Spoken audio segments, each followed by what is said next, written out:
Bonjour à toutes et à tous et bienvenue sur le podcast Fly with Mel. J'utilise ce podcast pour parler de mes voyages, de développement personnel et de toutes les jolies histoires que je peux écouter à travers mes rencontres. Et parce que je suis persuadée que chaque personne que l'on rencontre a quelque chose à nous apprendre, je vous invite à garder votre cœur, vos yeux et votre esprit ouverts sur le monde. Je vous souhaite un très bel épisode et bon vol!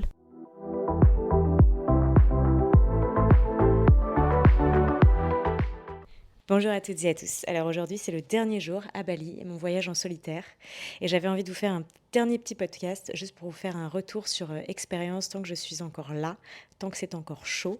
Ça va être un petit épisode rapide pour vous raconter un petit peu à quel point ce voyage solo m'a permis de me reconnecter à l'essentiel, m'a permis de me rouvrir les yeux ou en tout cas de me faire des petits rappels ou des appels de phare vers ce qui compte vraiment, en tout cas pour moi.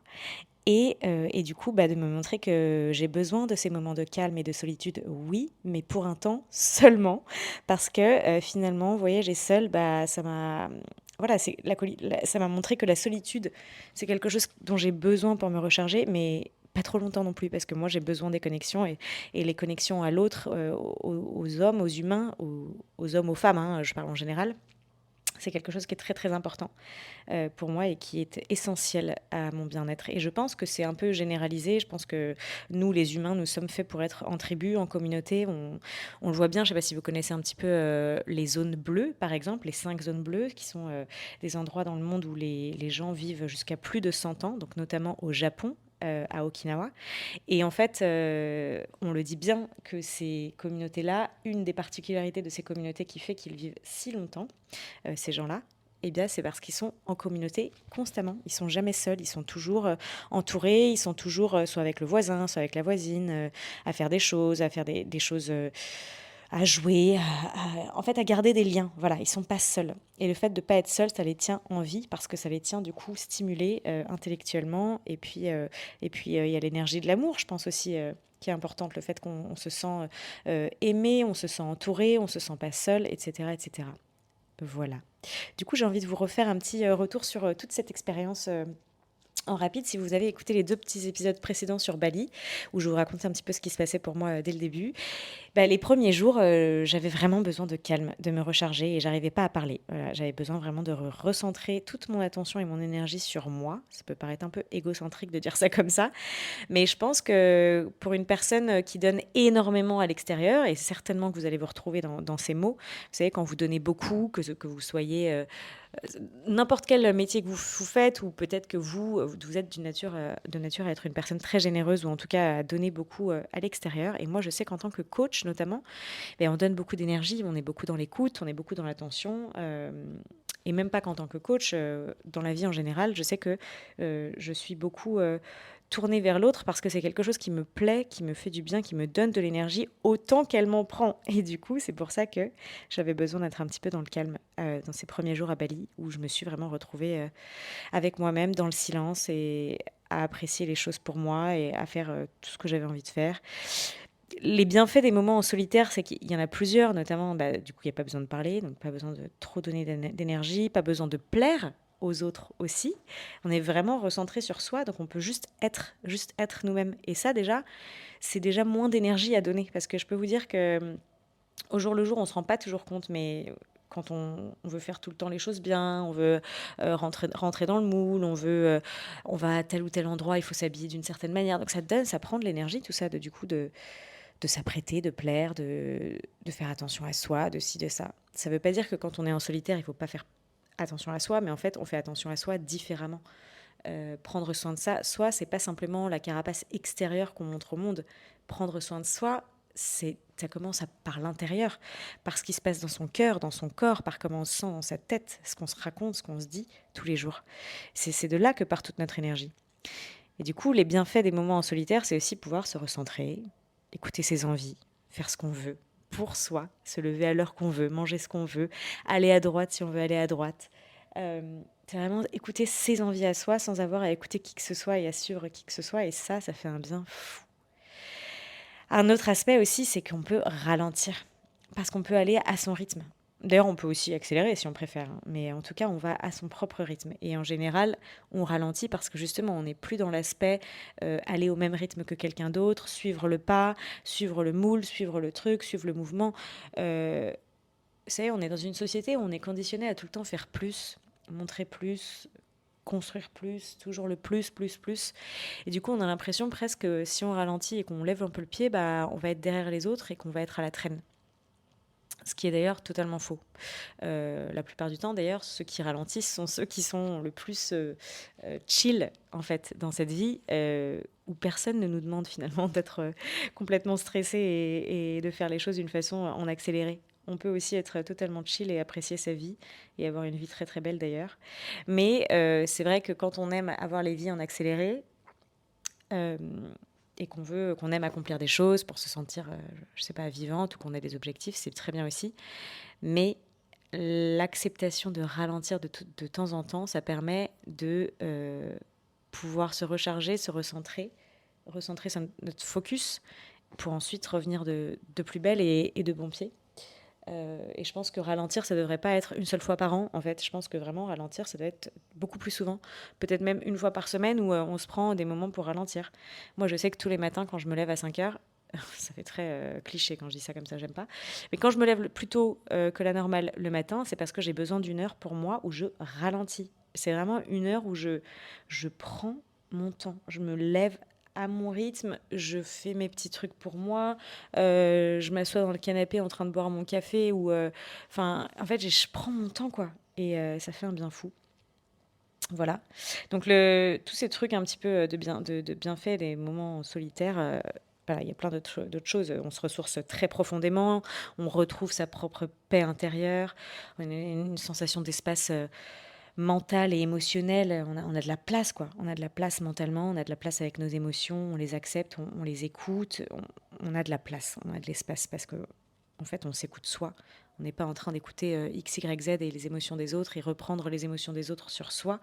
On est juste avec les nôtres et ça fait un bien fou. Mais du coup, après tout ce moment de ressourcement émotionnel interne en solitaire, moi personnellement, ce qui s'est passé, c'est qu'il y a eu, après du coup 4-5 jours, j'ai eu une émotion qui m'est arrivée en pleine figure. Je pense aussi que les hormones féminins n'y sont pas, enfin, ils sont pour quelque chose aussi, ont contribué en tout cas à ça, mais c'est qu'après quelques jours, une autre émotion m'est apparue et j'ai eu une espèce de sensation d'isolement.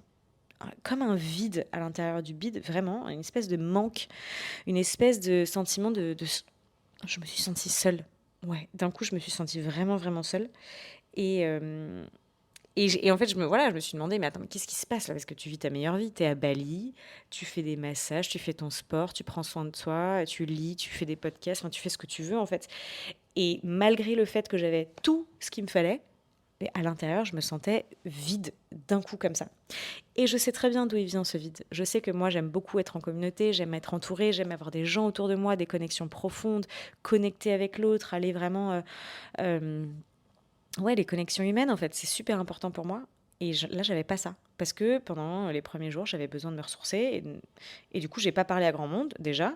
Et ensuite aussi, je suis partie seule, ce qui est un choix. Et du coup, bah, même si on rencontre des gens sur place, c'est pas toujours des connexions deep. Et des gens qui restent, c'est plus des connexions, ouais, parfois de surface, où on peut avoir des connexions, des conversations, je vais y arriver, un peu profondes parfois avec certaines personnes, ce qui peut impacter, oui. Mais quand on fait un voyage en solitaire, en tout cas sur le long terme, j'imagine pas comment ça doit être. D'ailleurs, si vous avez déjà fait ça, j'aimerais vraiment avoir vos retours. Mais du coup, ouais, je me suis sentie d'un coup seule et ça m'a remis en place. Les idées en place, on va y arriver. Mais je sais très bien tout ça, mais ça m'a juste fait des petits rappels, des petites piqûres de rappel que pour moi, en tout cas, le bonheur, c'est aussi les autres et c'est pas juste soi-même, sa petite personne. Et d'ailleurs, je dis pour moi parce que c'est ma perception des choses, mais je pense vraiment intérieurement que c'est une généralité. Comme je l'ai dit tout à l'heure, l'humain a été créé pour vivre en communauté. On a commencé en étant en tribu. Donc du coup, en fait, c'est dans nos gènes d'être comme ça, d'être avec l'autre. Quand il y a des gens qui me disent non, moi je préfère être en solitaire, je reste solo, j'aime pas le monde. Mais ça, c'est des gens c'est un mécanisme de protection parce qu'ils ont dû être blessés dans le passé et du coup, ils ont plus envie d'être blessés et ils se protègent de cette manière-là. Mais il y a quelque chose en surface qui va toujours mal, et il y a un manque, il y a ce manque, ce vide à combler, qui est le manque d'amour, qui est le manque de connexion humaine et de communauté et le sentiment d'appartenance à une autre communauté, le sentiment, voilà, d'aider les autres, d'avoir des gens sur qui on peut compter, de se sentir pas seul, en fait, dans ce voyage de la vie. Et en fait, ouais, je me suis juste rendu compte encore plus de ça. Ça m'a confirmé ce que je pense vraiment, c'est que la solitude, c'est beau, c'est fort, c'est bien, mais la connexion à l'autre, c'est encore plus beau, c'est encore plus fort, c'est encore meilleur. Et on est des êtres vraiment profondément sociaux. Donc, créer des liens sincères, partager des moments, c'est ce qui nous donne de la profondeur à la vie. C'est ce qui nous permet de ne pas être justement centré sur nous-mêmes et notre petite personne et notre propre perception de la réalité. Parce que du coup, quand on accepte l'autre et qu'on ouvre nos bras et notre porte aux autres personnes, on acquiert une autre perception d'une réalité, on acquiert des nouvelles connaissances, on acquiert de nouvelles choses. Et c'est ça aussi le bonheur. Le bonheur, c'est vraiment les autres, c'est pas juste soi-même. Donc, ce que j'aurais retenu de tout ce voyage, c'est que voyager seul, c'est très précieux. Ça m'aura vraiment permis de revenir à moi, de noter vraiment toutes les choses que j'ai envie de faire à partir de maintenant, que j'ai plus envie de faire, les habitudes que j'ai envie de laisser derrière moi, les nouvelles habitudes que j'ai envie de prendre, la personne que j'ai envie de devenir de plus en plus. Ça m'a permis aussi de me célébrer moi-même, de me retrouver avec moi et de vraiment, voilà, d'être fière de moi et de prendre le temps d'être grateful, comme on dit, de tout ce que j'ai pu accomplir et de ne pas avoir eu besoin d'attendre voilà, une confirmation extérieure de quelqu'un d'autre pour me le dire. Juste, voilà, de prendre du temps et de me dire, ok, waouh, t'as fait tout ça, sois fière, c'est ouf.